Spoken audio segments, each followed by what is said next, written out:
To make effective use of good skills, players need to develop fitness, speed and flexibility.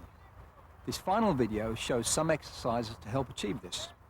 It also features some more complex drills involving larger numbers of players.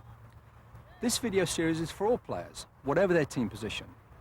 The only exception is goalkeeping, which is a specialist subject, but we've tried to include a few drills where you can involve your goalkeepers.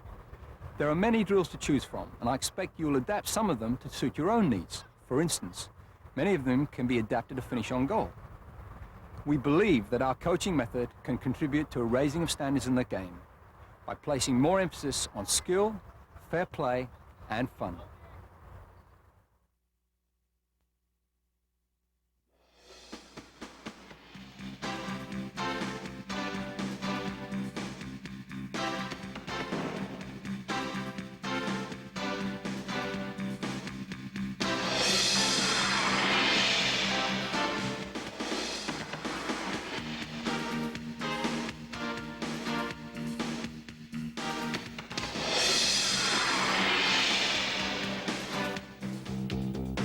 In this lesson, groups of 8 players continue to perfect their one-against-one skills.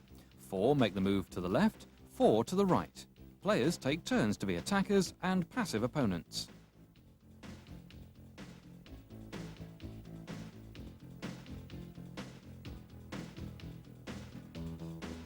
Such effortless control, pushing the ball forward to tempt the opponent, then pulling it back behind the standing leg which shields it, and moving off into the other direction. These kinds of skills give the young players a sense of satisfaction and accomplishment.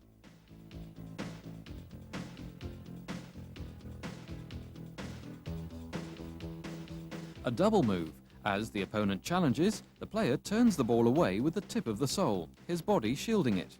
As the opponent hesitates, he steps around the ball, the defender moves with the action. The player takes the ball in the original direction with the outside of the step-over foot. Another double move in the other direction. The player cuts the ball with the outside of the right foot while shielding it, then steps round it with the same foot in the original direction with the outside of the left foot. Cutting the ball with the inside or outside of the foot is a move most commonly used by some of the world's great stars. It's also one of the simplest to use. As the opponent challenges, the ball is cut with the inside of the foot and taken away in one movement by the other foot. Cutting with the outside or inside of the foot and twisting away from the opponent. There are many variations for learning and dominating the one-against-one situation as perfectly as possible.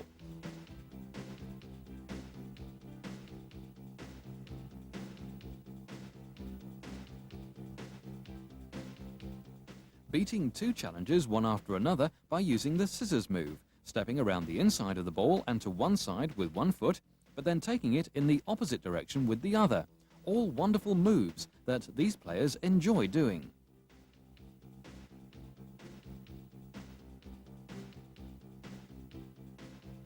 As in all the exercises, it's important when receiving the ball that players learn to move away with it.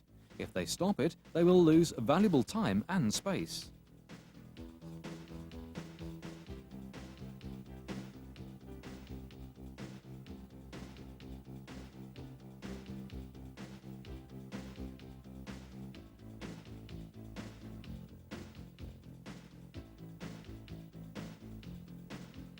Two against two with a resting player. The player can either combine with his teammate or take on his opponents individually. As you can see here, most of the time they love to take initiative themselves. The results come from constantly encouraging initiative with risk, flair and confidence.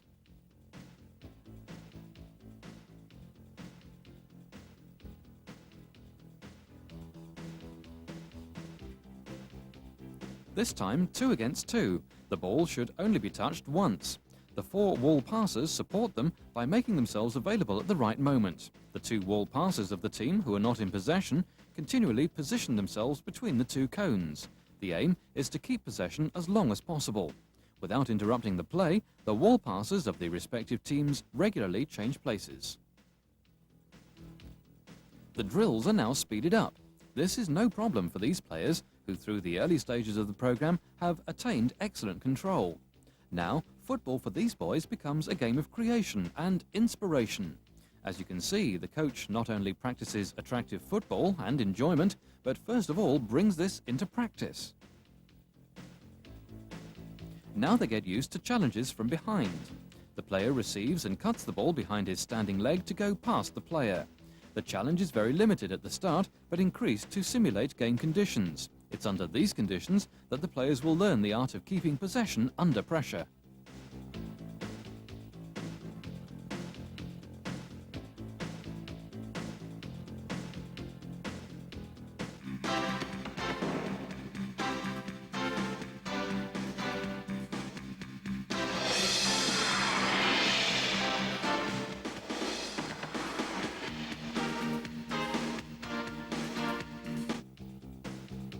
Groups of 8 players practice overlapping or the option of moves. Here, 3 couples overlap, beating 2 opponents, either individually or collectively.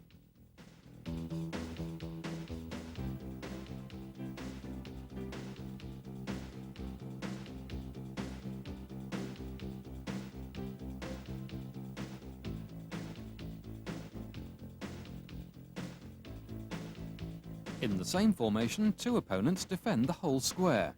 In all drills in which the opponents challenge 100%, the player who loses the ball becomes defender.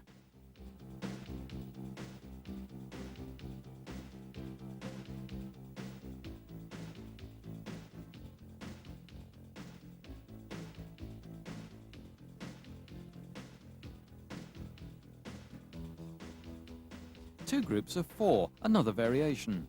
Again, the progression of these exercises can be mastered by going back over the video to understand the various formats.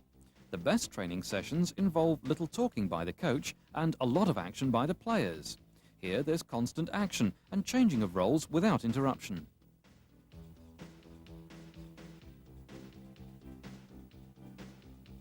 Of course, players will take time to reach this level, but with patience and the ability to break down and explain these practices, the coach will, in the end, provide a challenging and entertaining session for his players. It's ideal that all players enjoy practicing full sprinting speed by overlapping. The distance can be easily increased up to 25 or 30 meters.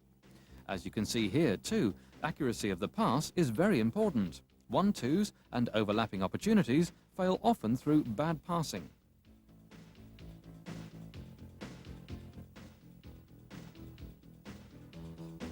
Practicing the overlapping exercises with full pressure from the opponents increases the dedication and concentration, putting the opponents as often as possible on the wrong foot.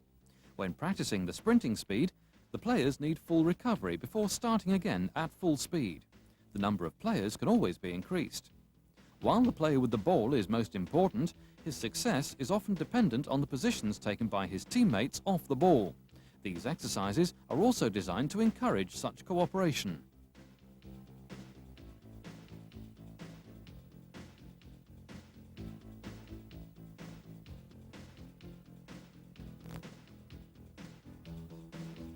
Here, 2 couples overlap, beating 2 opponents, each in another direction. Short combinations and overlaps are a more certain way of going past opponents while retaining possession. Long, hopeful passes downfield depend largely on chance and the ability to close players down quickly. Young children don't have the strength or speed to play this way. Even if they did, it's certain that possession soccer is the best way to improve their techniques.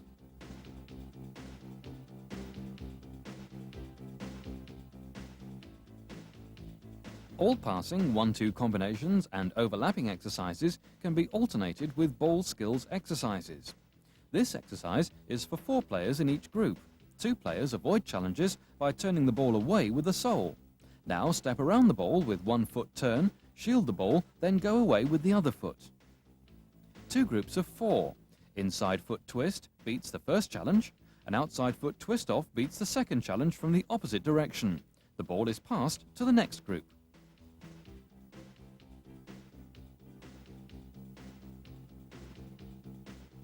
The same exercise in the other direction.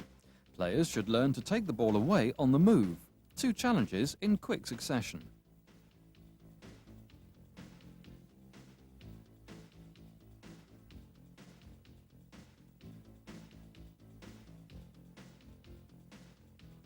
4 couples. The first player goes to the middle, twists away and beats the 2 passive defenders on the cones before passing the ball along to the next group.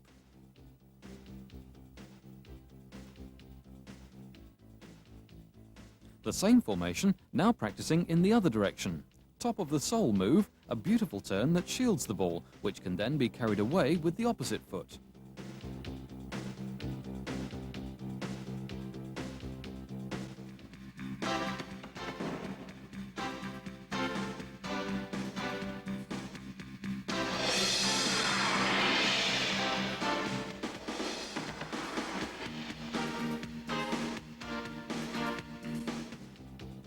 In this lesson, 8 boys of 9 to 12 years old show how to beat the opponents regularly using 1-2s or moves.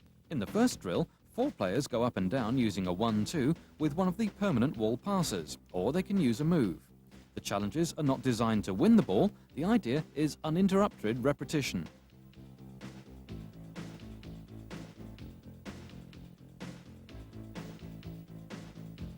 The 2 groups of 3 continually change position. The coach setting up these drills should be patient, starting slowly. After a short while, the players will know exactly where to go.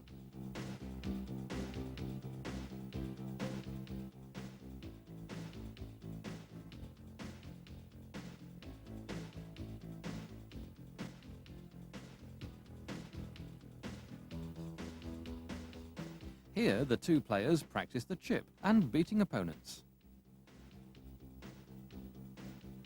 By training the youngsters the techniques of the best players, they will always be completely aware of the purpose of their exercises.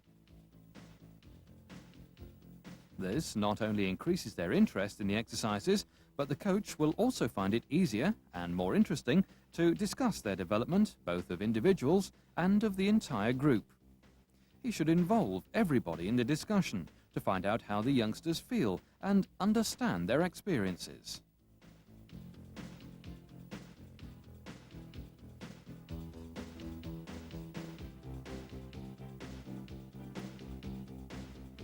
Here, the receiving player chips delicately over the onrushing player. A perfect touch, the result of regular and effective practice with the ball.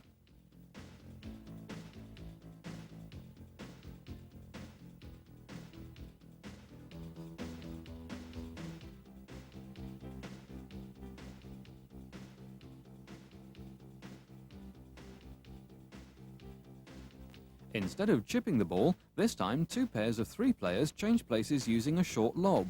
The player who plays the ball back becomes the opponent.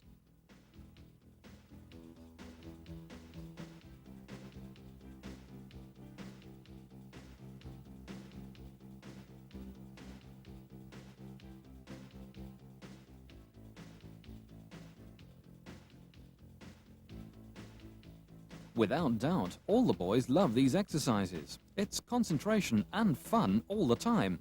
Again, players are encouraged to look up and assess the situation.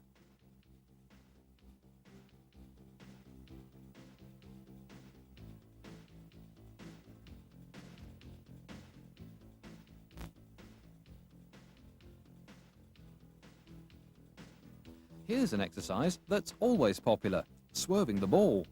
Hitting the outside of the ball with the inside of the foot, a wonderful skill.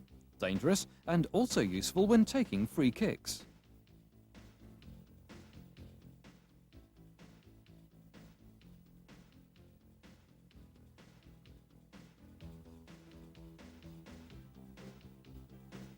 Now, using the outside of the foot to swerve the ball the other way, a skill seldom practiced. The more touch, the quicker a player acquires an excellent kicking technique.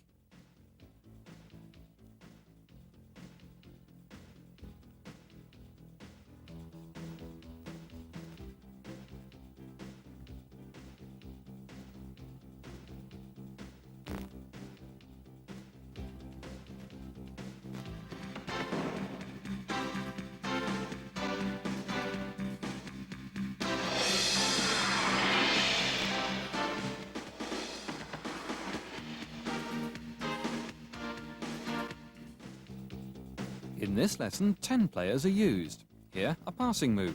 Notice the spin round and how the player shields the ball with this move. The first player is beaten. The second is now beaten using a 1-2. The ball is then passed to the next group.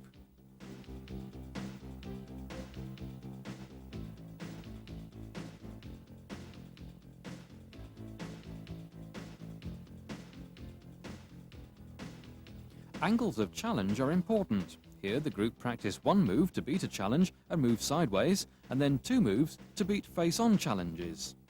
This drill, like all other drills, can be practiced in the other direction as well.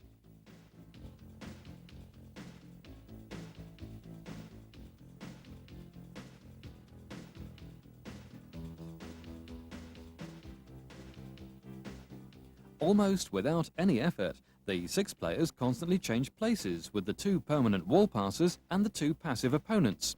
First time passing, always accurate and exactly at the right pace.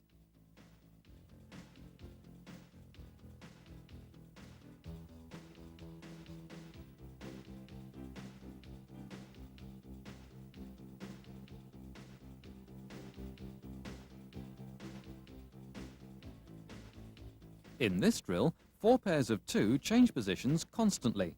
The 2 pairs in the middle receive the ball and make a 1-2 with 2 wall passes. The front and back couple continually change position with 1-2s and pass the ball to the pair in the middle.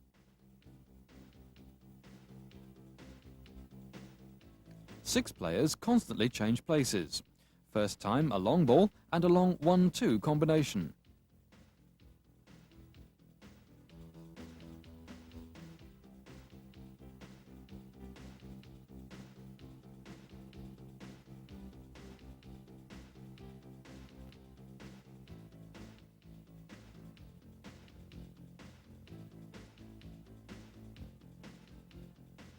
Two teams of 5 practice playing the ball first time.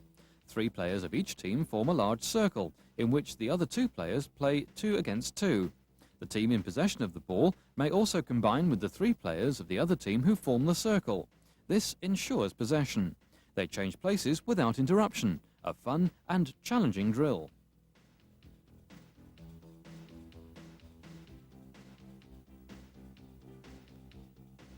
Six of the 12 players change positions with 2 1-2s. They also change places with the other 6 players. The speed of the pass is increased step by step.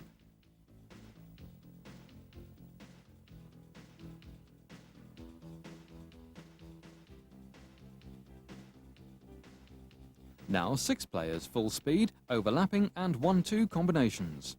First time passing, always enthusiastic and full of concentration.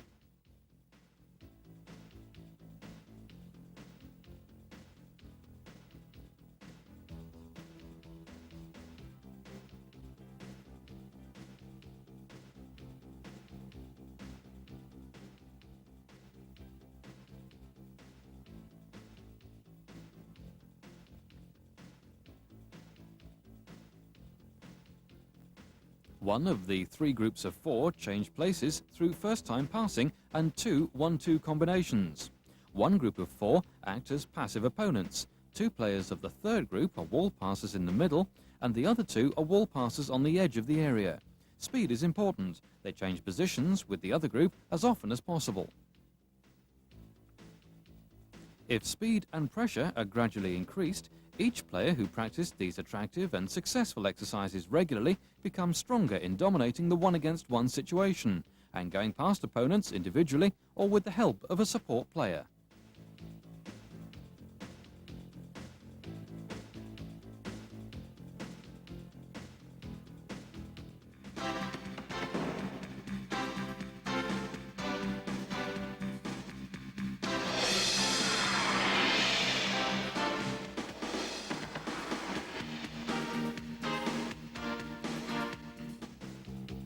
In this lesson, 10 or more players practice 1-2 combinations, overlapping and speed.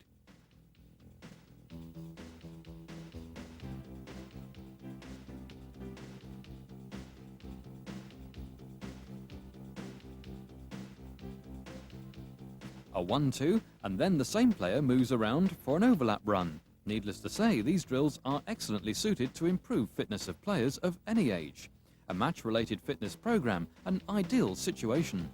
Sprinting can be determined by working in groups of 8 instead of 4, and the distance between the players extended.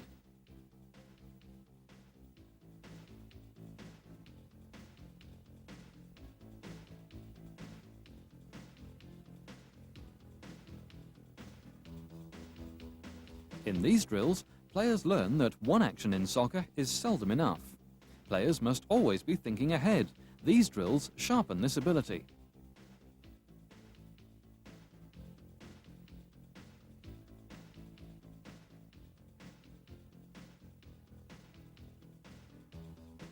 In a 2-against-1 overlap, the player is encouraged to pass in a match situation. Here, the ability to do a move can fool the opponent into thinking a pass is coming.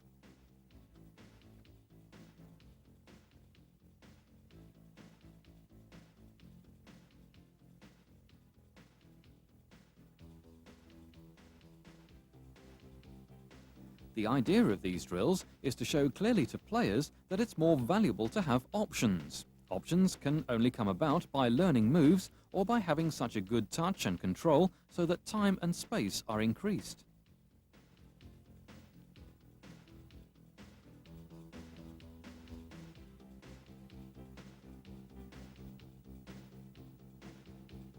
Four couples practice overlapping up and down. The player without the ball positions himself as wall passer.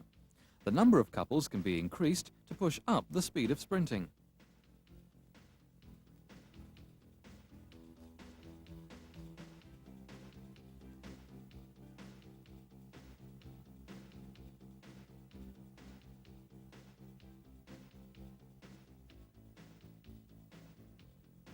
After a long 1-2 combination, the passer beats an opponent with the help of a player who was previously the opponent. Then the player without the ball stays behind as opponent, and the player in possession takes up the starting position. This way, 8 players continually change places. The number of players can, of course, be increased.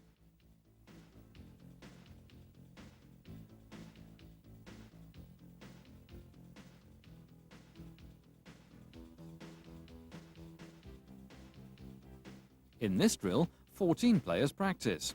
Again, a lot is happening. These drills teach concentration, a most important aspect of the game. Without listening and absorbing the coach's instructions, these complicated drills would be even more difficult.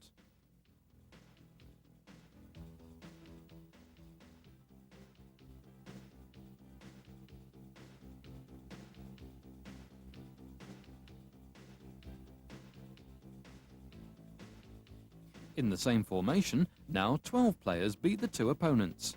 Working together, understanding together, and appreciating the difficulties others may go through, all these drills bring out these qualities.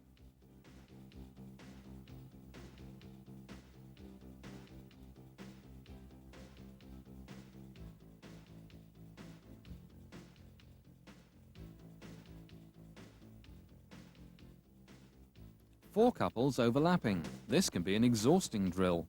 The coach can mix up all these drills, alternating gentle ball exercises with intense combination drills and small games. The objective is always the same, to give the players every opportunity to improve themselves.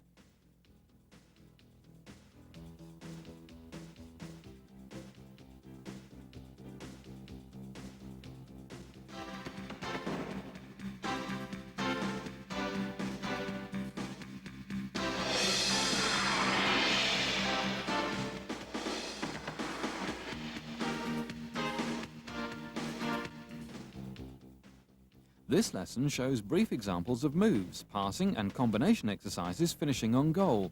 Indeed, we would need a completely new video series to show all the drills possible.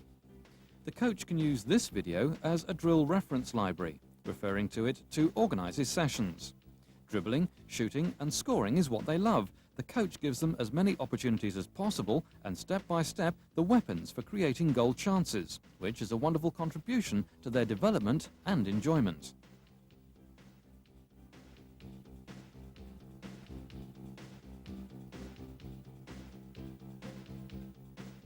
In this formation of the 4 goals, 4 groups of 3 players are practicing the chip, receiving, beating opponents and finishing. Also, this player is left standing waiting for his turn. Notice how comfortable the players are on the ball.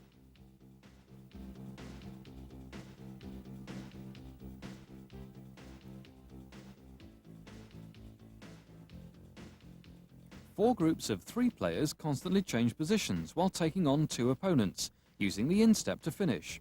Goalkeepers also get excellent practice. A creative coach has lots of variations at his disposal, and at the same time, these easily portable goals are ideal to keep the practice moving without interruption.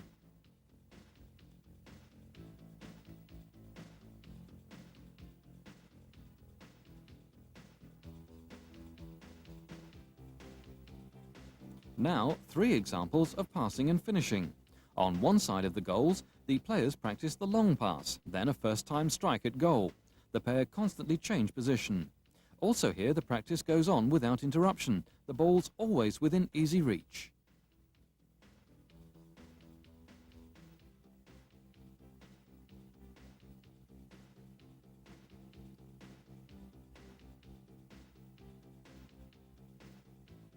It's possible to practice with groups of 2, 3 and 4 players with and without goalkeepers. Here, 2 players of each group of 4 practice crossing. The other 2 alternately pass, first time and shoot.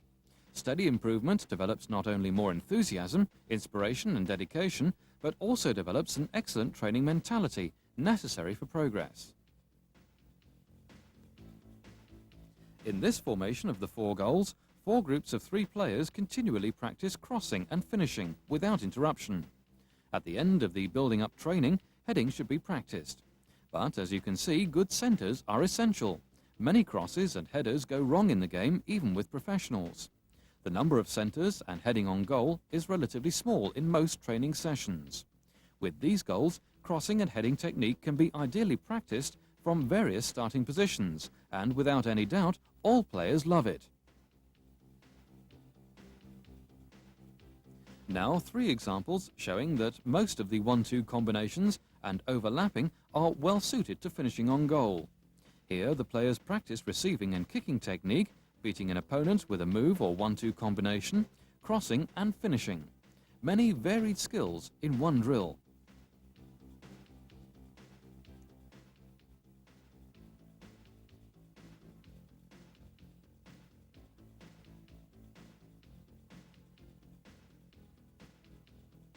Here the boys practice 1-2 combinations, overlapping and finishing. The second opponent becomes wall passer each time, and the shooter becomes the second opponent. Soccer today is big business. Huge amounts of money are available in the professional game, but many youngsters worldwide have limited opportunities to get the best soccer education available. Often well-intentioned teachers and parents without experience are entrusted to teach the game. Often balls, goals and field space are restricted. This neglect will result in holding up improvement in the standard in the game. This lack of improvement won't be caused by the young players. Youngsters at this age aren't lazy or weak. The vital energy and awareness of these boys shows to the contrary. Youngsters at this age have mainly positive points. This positive attitude needs to be challenged correctly. The most important function of each youth coach is to encourage a positive attitude.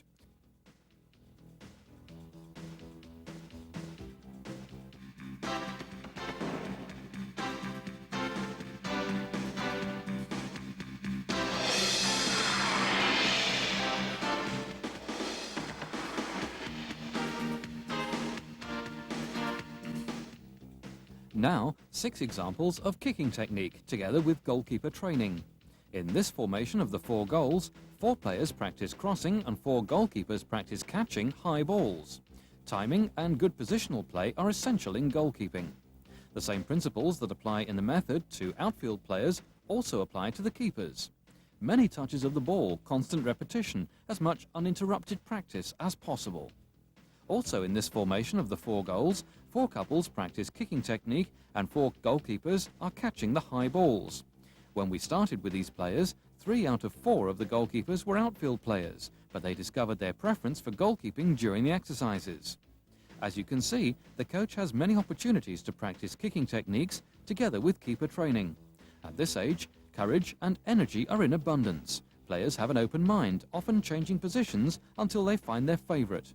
Much of the agility and reflexes are natural. Only timing, positional sense and decision-making have to be continually worked on.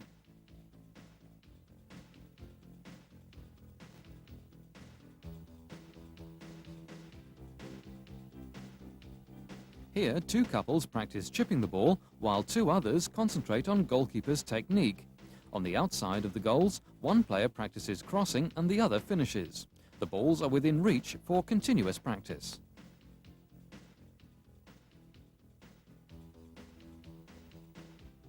Here, one player practices receiving and moving away, while the other practices kicking technique. The keeper tries to cut out the cross. The distances in most of the drills can be shortened or increased, dependent on age and ability.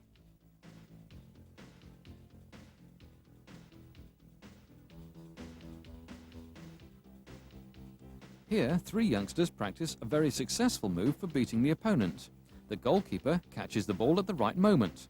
Timing as well as agility. The more keepers handle the ball, the more confidence and judgment they acquire. Perfecting all the techniques and initiative with risk, flair and confidence is the central point in every form of training on this age. This is absolute condition for their further development as player or goalkeeper.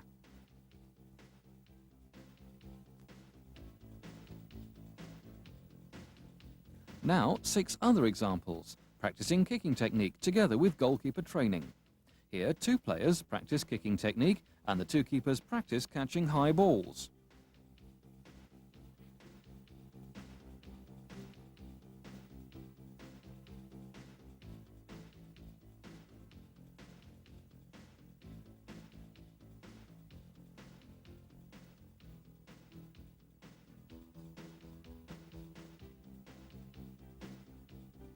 Four players and 4 goalkeepers are practicing on 3 goals. Only a few balls are needed to help keep the whole group constantly occupied.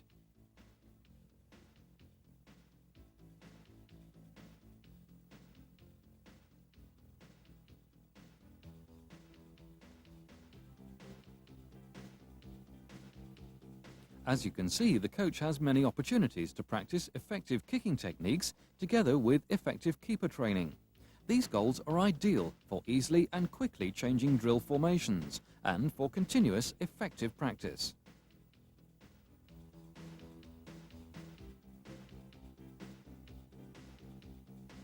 A low cross now, which the keepers try to save at the near post.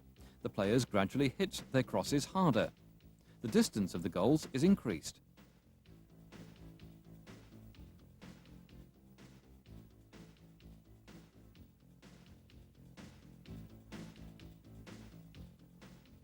Most exercises, whether individual or in groups, can be adapted to finish on goal, giving a chance for goalkeepers to join in. The competitive factor guarantees enjoyment and involvement. Players try to score, the keepers doing their best to keep the ball out. They learn to treat practices as seriously as games. Goalkeepers should not be ignored during training, especially with limited club training sessions. The best way to integrate them is with their teammates rather than practicing alone with them.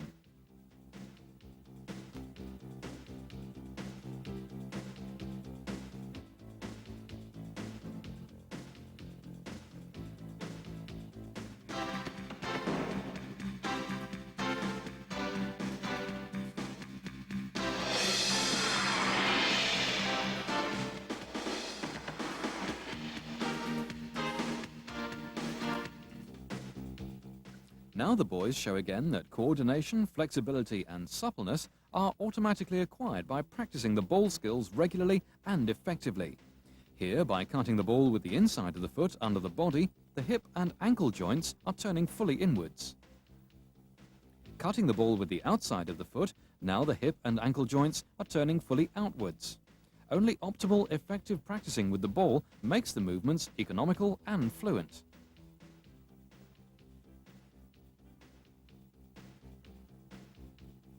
Turning the ball with the sole into the opposite direction, the hip and ankle joints are turned fully inward.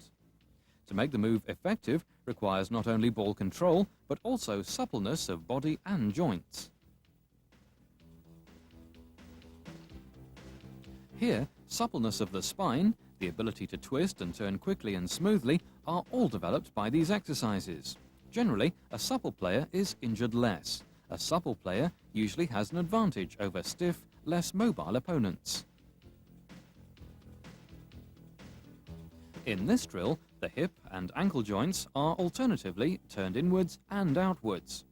Every player, whatever his age or ability, would benefit in improving flexibility, mobility and coordination by practicing these drills.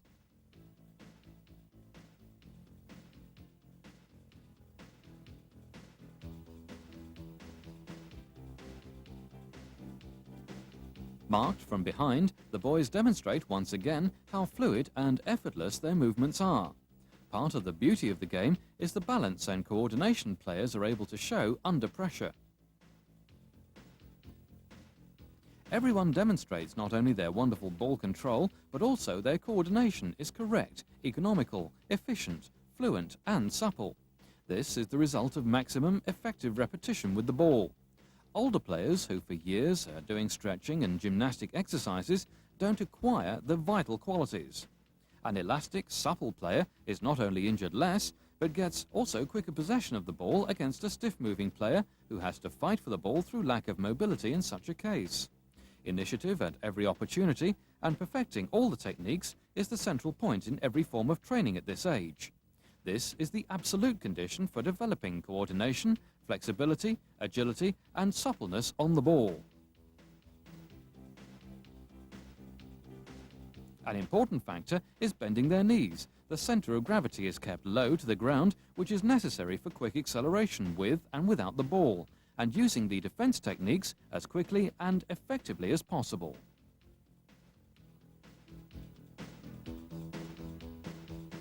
All the drills for touch, ball feeling, ball control and flexibility are appropriate for use in warming up.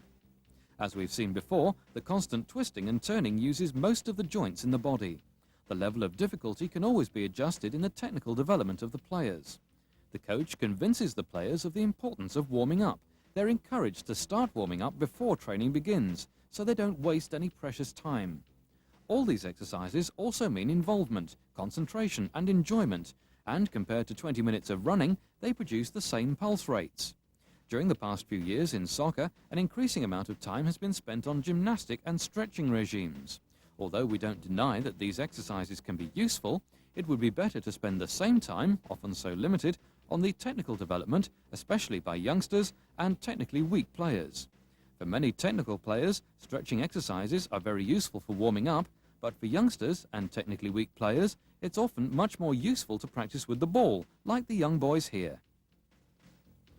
These attractive and very useful ball exercises for developing as quickly as possible ball feeling and ball control also can ideally be practiced between two more intensive exercises, or independently as home practice. These drills are appropriate to use in warming up, even by the top players, where the level of difficulty can always be increased. It's dedication, concentration and enjoyment all the time. The practice shows that average attacking skills wouldn't help them cope with the modern emphasis on defence. It's necessary to develop a new generation of players specialised in individual ball skills to help them create scoring opportunities for themselves and for teammates, despite the wall of physically strong defenders. Also, in warming up before practice, the coach uses the valuable training time as much as possible to reach this all-important aim.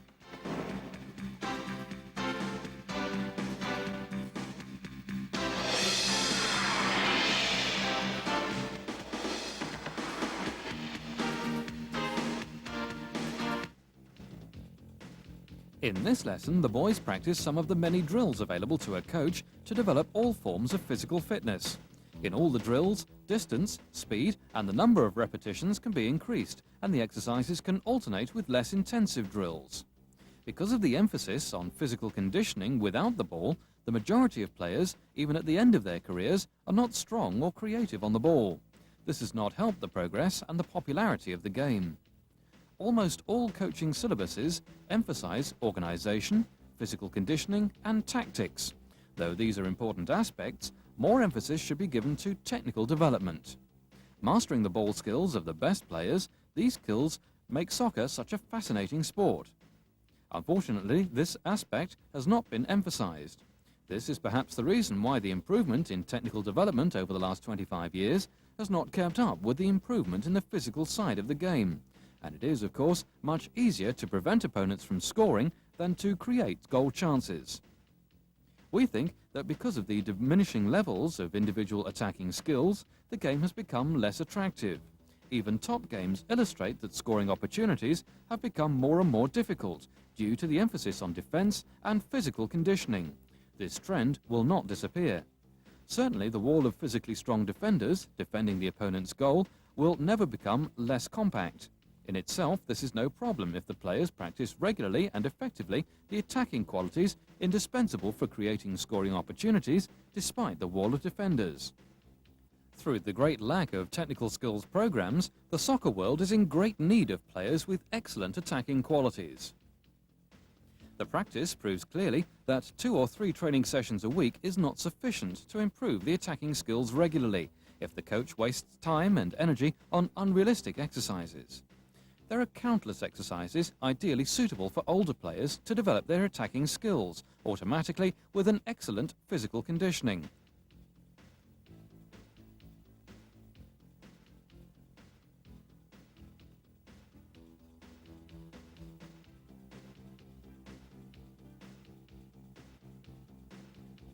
Undoubtedly, during all these exercises, the players constantly develop their ball skills, touch, flexibility and coordination automatically with their fitness. The exercises can alternate with less intensive drills. The ball is the best coordination, stamina and endurance trainer, while all players enjoy practicing these exercises.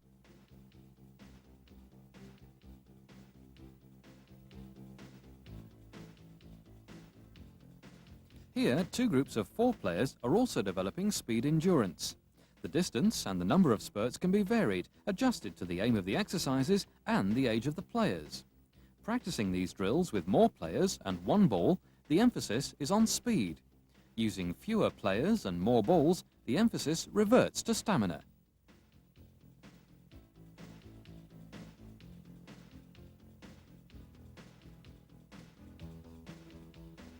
Hundreds of ball skills and kicking exercises are practiced during the build-up training.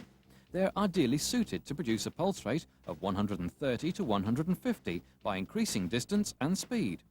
Players don't need running around the pitch for developing all-round stamina. 30 minutes of non-stop running or other physical work may produce a pulse rate of around 130 to 150.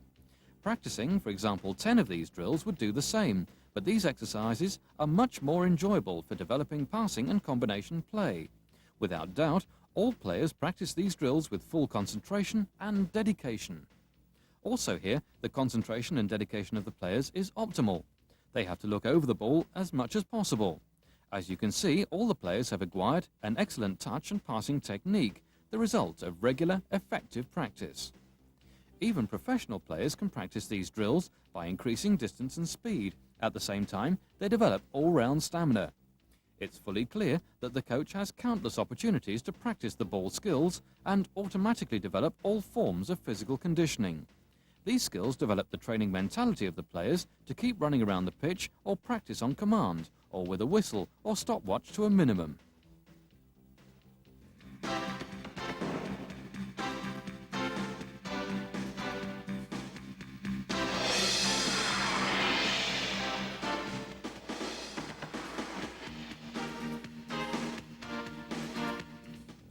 In this lesson, a few examples to show that during build-up training, all techniques are practiced up to full speed. Speed is one of the most important qualities in soccer, especially quick acceleration. In soccer, there are many short sprints during the game. The moves and combination play are only effective at speed. As you can see, through practicing hundreds of these ball skills exercises during the build-up training, all the boys have acquired an excellent acceleration and coordination speed. Sprinting speed is practiced in many varied skill exercises, and always without any signal or command from the coach, exactly as in the game. Here the boys sprint around to overlap. The timing and speed of the overlap is important. The sprinting distance can be determined by the coach. Full recovery is needed before starting again. All players enjoy this way of practicing full speed, concentration and fun all the time, but the boys are fully aware that speed is vital in soccer. The games with resting players are ideally suited to developing all forms of speed. Soccer is a game of sprints, mostly under 30 yards. That's the reason why short sprints are mostly practiced during the build-up training. All forms of speed are always practiced without signal or command from the coach, which also develops their reaction speed related to the game. Here, 8 couples form a circle. The distance between them is 16 yards, so they can practice running distances from 33, 50, 66 to 180 yards. By running in a circle, the distance seems smaller than it is. At the end of the build-up training, it's useful to do some running drills now and then to develop running technique. The young players should be aware that running technique is important. As you see here, this 10-year-old boy is running, despite the long distance, correctly and economically. Awareness and personality development are very important during this teaching method.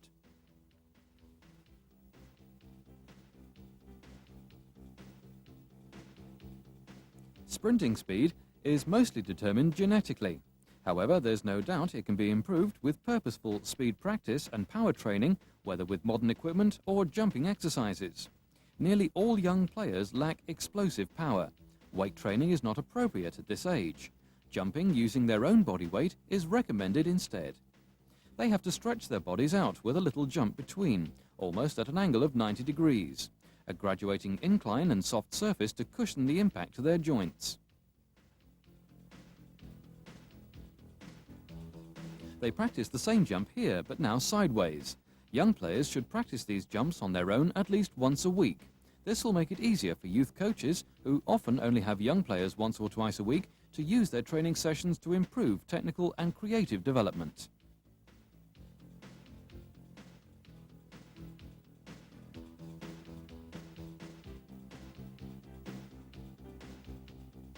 Now springing as many times as possible with one leg before changing to the other leg. This is a very tiring exercise, especially in the sand and uphill. As well as helping explosive power, it builds good fitness. A frog jump here, as high and as far as possible. Demanding but fun all the time. In spite of the demanding nature of this exercise, the boys are fully concentrated and enthusiastic. They realize the greater their explosive power, the more effectively they'll be able to use the skills. Besides practicing heading technique with the ball, there are many other jumping exercises uphill.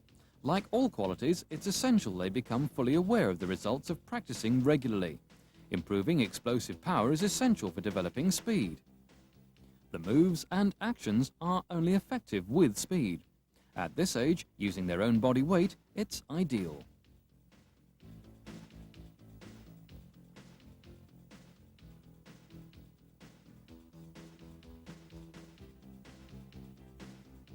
Heading should only be practiced from the age of 10 or 11 years old. They should not practice against an active opponent before they've developed technique, timing and accuracy, as you can see. If the technique is developed, it can be practiced together with kicking technique with and without goals.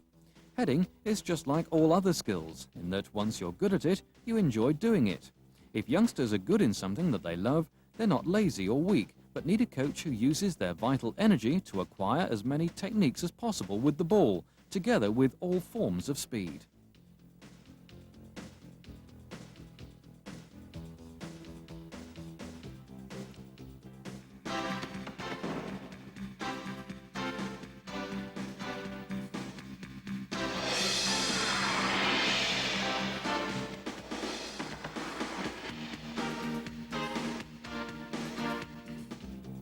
In this lesson, the object is creativity.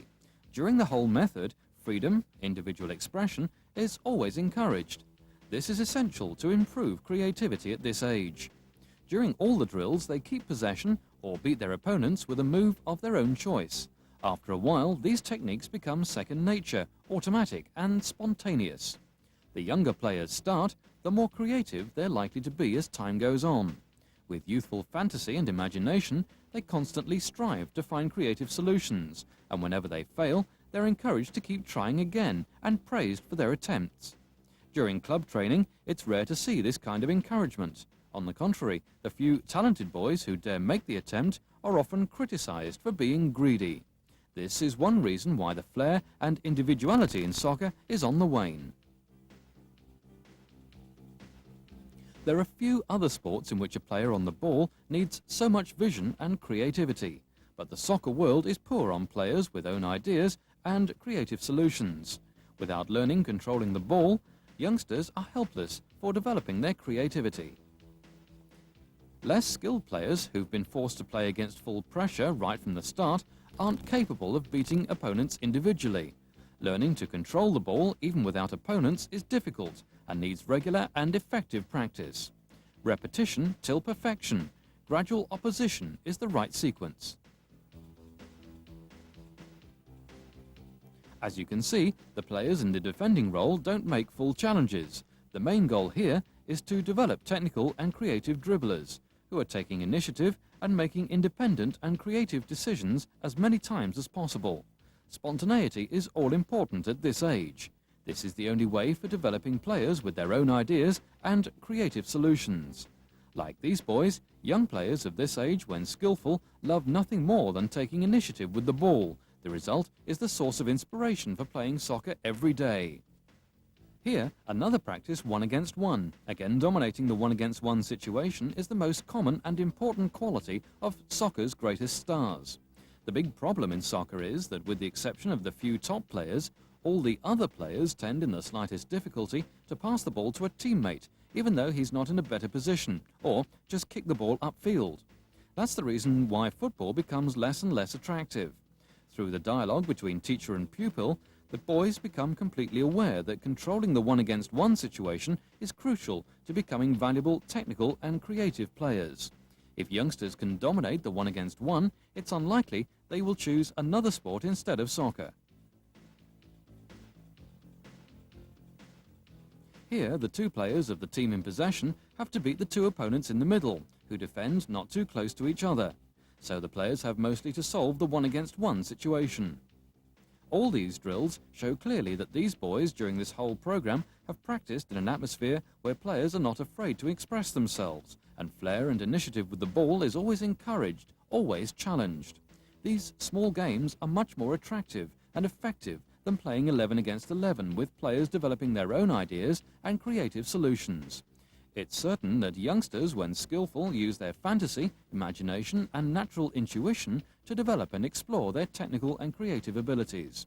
Even most professional players aren't able to perform as creatively as these boys. Young players at this age play spontaneously, while older players without this grounding tend to consider and calculate first. When analysing football's all-time greats, an interesting fact is that none were produced by special training or coaching. The really great individual players are blessed by a God-given talent. These players are indispensable. They are the players that fans love to watch. Such players are rare. Only the few top players using regularly unexpected moves are dominating the 1 against 1 situation. Using this program as early as possible means not only optimal technical development, but results in more players with creative abilities and eye-catching qualities. In the future, we cannot depend on exceptional talents. They are so rare. Youngsters with normal talent, like these boys, should be able to develop into excellent, technically creative players. Using this teaching method at as early an age as possible can accomplish this. Obviously, not everyone can become a top player, but every technical, creative player finds much more enjoyment and satisfaction in football as a result of this training program.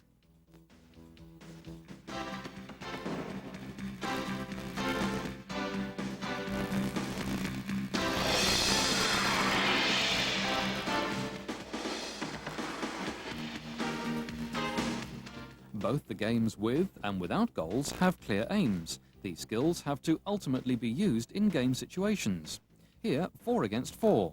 The aim is to create as many goal chances and finish, either individually or in combination play. Also here, the boys are fully aware about the purpose of the game. The competitive element is an important factor, but winning is not important at this stage. Average attacking skills cannot help against modern emphasis on defense. Currently, players in possession of the ball need a great deal more attacking skills than used to be the case when the wall of defenders was less numerous and compact. That's one reason that the players in this program from the beginning constantly practice the attacking skills of the best players, gradually learning to use these skills for creating more scoring opportunities in the game. At the same time, the players develop continuously their knowledge of tactics. Here, by practicing one of the countless exercises, you can see again the wonderful ball control and flexibility of the boys. You can also see the centre of gravity is kept as near to the ground as possible by bending the knees, essential for quick acceleration and winning the ball. Flexibility and suppleness are very important to learn the defending skills. A flexible and supple player gets quicker ball possession against a stiff-moving player who has to fight for the ball through lack of mobility in such a case. After the build-up training, the boys have 5 or 6 years left to develop their defending qualities. Youngsters at this age, when flexible and supple, easily learn the 5 different sliding tackles in 1 or 2 training sessions. But learning to control the ball well without an opponent is difficult and needs regular and effective practice. Learning to dominate the 1-against-1 situation with full pressure is extremely difficult for players without great talent. Practice of this vital quality should be continuous and effective in each training session, even with professionals. At the same time, they develop their defending skills. This is, without any doubt, the only way to change colourless and predictable football in the future.